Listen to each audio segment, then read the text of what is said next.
लाज वाटत्या लोकांचा पाण्यासाठी फोन उचलाय, लाज वाटत्या लाज. ह्या गावचा सरपंच असून बाहेर संडासला जातोय का तर बाथरूम मध्ये वतायला पाणी नाही. हागणदारी मुक्त गाव, स्वच्छ भारत अभियान कुठे ठेवायचंय ते काय पेटवायचंय का असलं अभियान?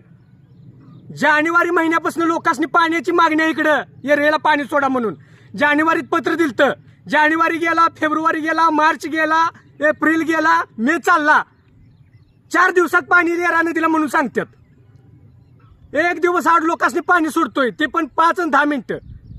लोकांचा पाण्यासाठी फोन आला तर फोन उचलाय सुद्धा लाज वाटत्या. आज तर स्वयंपाकाला सुद्धा पाणी नाही, आज सण आहे. किती वेळा प्रशासनाला सांगायचं, किती वेळा त्यांना फोन करायचा? इकडं 10 किलोमीटर वर कॅनॉलनं रस्त्यावर पाणी आहे, खाली इकडं पाणी आहे. पाणी नाही फक्त येरळा काठावरच्या गावांनाच. राजापूरला पाणी नाही, ढवळीला नाही, तुर्चीला नाही, निमणीला नाही, बेंद्रीला नाही, शिरगाव कवठ्याला पाणी नाही अजिबात.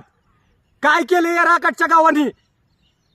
लोकसभेचं मतदान झालं, आता आमची गरज नाही तुम्हाला, असंच आम्ही समजलं पाहिजे.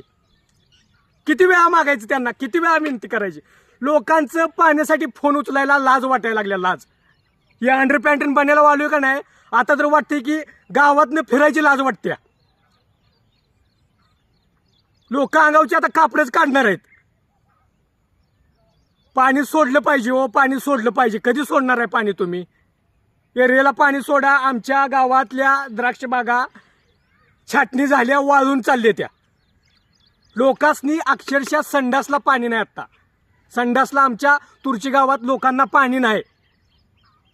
विनंती करतोय मी, मुख्यमंत्री महोदय एकनाथ शिंदे साहेब, उपमुख्यमंत्री अजितदादा, देवेंद्र फडणवीस साहेब, मी आता तुम्हालाच विनंती करतो की तुम्हाला हात जोडून विनंती करतो की तुम्ही प्रशासनाला सूचना द्या आणि येरळा नदीला लवकरात लवकर पाणी सोडा, लवकरात लवकर पाणी सोडा.